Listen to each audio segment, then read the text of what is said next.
Egli Tako, ish konkurrenti e shtëpisë më të famshme në Shqipëri, reagoi për herë të parë pas shqetësimeve të ndjekësve lidhur me gjendjen e saj emocionale. Përmes një postimi në Instagram, ajo sqaroi se nuk ndodhet në ndonjë spital psikiatrik dhe se është rrethuar nga njerëz që e mbështesin.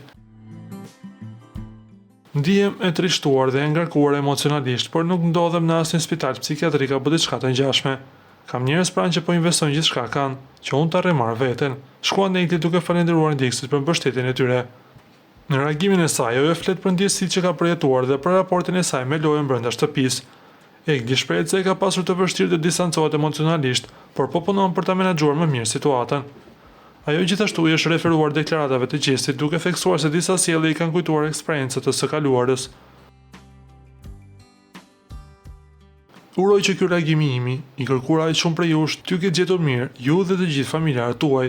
Faleminderit nga zemra që keni shprehur këtë shqetësim masiv për gjendjen time, ju detyrohem shumë. Dua të nis duke ju thënë se ndihem e trishtuar dhe ngarkuar emocionalisht, por nuk ndodhem në asnjë spital psikiatrik apo diçka të ngjashme me këtë të fundit.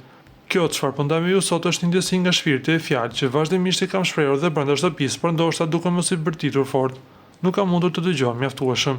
Fatkeqësia narrativës të historisë time, nëse më lejoni ta quaj të tillë, mendetikisht mendoj se ishte fakti që nuk u dha zë, të paktën mjaftueshëm, pamjeve ku edhe mua më citohej sinqerisht fjalia, qasi romantike dhe konfirmime se një ndjenjë ka lindur, se ka një vlerësim, tërheqje dhe pëlqim, se shoh një perspektivë tek ajo e gruas në të ardhmen, se s'mund të ndodh dot larg meje siç tha e tjera, siç vetëm një partner ose dikush në këtë tentativë mund të drejtohet. Puthje, ledatime, përqafime, prekje të ëmbla e çdo lloj kontakti, qoftë edhe nëpërmjet syve, se një njeri i përfshirë në ndjenja bëjnë e ka një peshë të madhe përballë dikujt që ndjen për ty, të japin shpresë.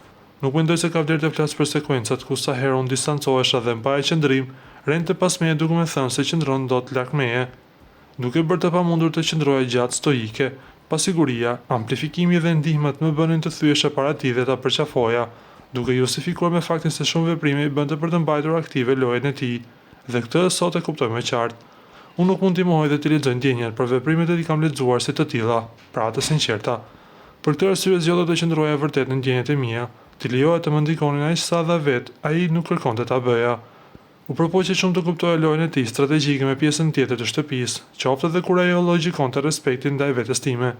U shqetësova dhe kujdesa më shumë për dikë tjetër dhe emrin e tij aty brenda, se për veten, sepse tillë jam unë kur dua dikë, ose më saktë e tillë kam qenë dhe shpresoj shumë të kem marrë një mësim këtë herë, sepse askush nuk duhet vënë para vetes.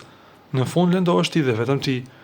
Si një njeri që bën shumë për të tjerët deri në vetmohim, tërheq narcisizmin drejt meje, e kundërta jote të tërheq. S'është hera e parë që më ndodh, ndaj jam shprehur që disa tipare më kujtojnë dikën e të kaluarën time, pak pasur dëshirë të jap më shumë detaje, sepse siç kam thënë dua të flas për të mira dhe të këqijat i mbaj për veten time, por këtë më dua ta sqaroj. Unë jam më mirë, çdo ditë që kalon, më bën pak më të qartë panoramën dhe mbi të gjitha nuk dua të rëndoj më familjen dhe veten time. Vazhdo të kem ndjenja, nuk mundem dot t'i fik me buton, por të qenurit në distancë më bën të kem më të ftohtë realitetin dhe të jem më pak e ndikuar emocionalisht nga prania 24/7 që deri në momentin e daljes ishte e pamundur ta shmangja. Më ndikote shumë emocionalisht, malli është më i menaxhueshëm për mua se sa prania, po merrem dal nga dal me veten time për të ngritur më e fortë. Për të gjitha momentet tona të bukura që më bën të përjetoj lumturi dhe ndjenja të forta, i them faleminderit me gjithë zemër, por ka kohë edhe për veten, në ndërgjegje edhe të vërtetën e kësaj historie.